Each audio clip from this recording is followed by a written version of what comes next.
ডিমের একটা মজার রেসিপি শেয়ার করব আজ রান্না করব ভাপা ডিমের কারি।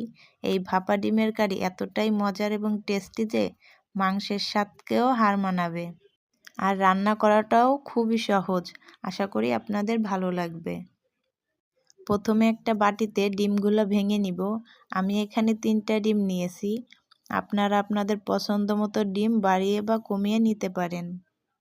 এখন আমি ডিমের মধ্যে সামান্য লবণ দিয়ে ভালো করে ফেটিয়ে নিব।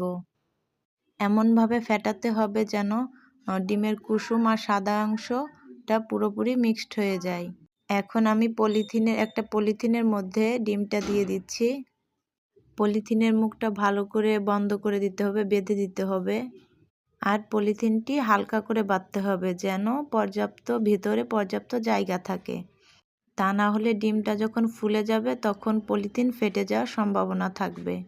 ডিমটা ভাপানোর জন্য কড়াইতে পানি দিয়ে পানির মধ্যে এই ডিমের পলিথিনটা দিয়ে ঢাকনা দিয়ে ঢেকে 10 মিনিট ভাপিয়ে নিব। আর এই 10 মিনিটে ডিমটা ভাপানো হয়ে যাবে। ডিম ভাপানো হয়ে গেছে।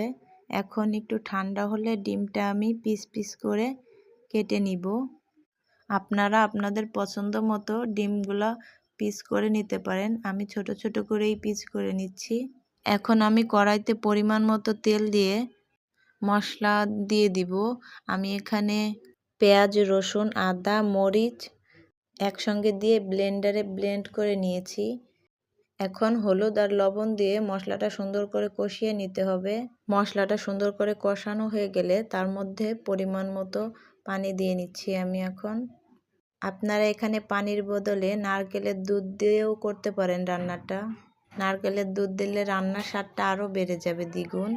যাই হোক, পানিতে জাল উঠে গেলে আমি ডিমগুলা দিয়ে সুন্দর করে নেড়ে নিব।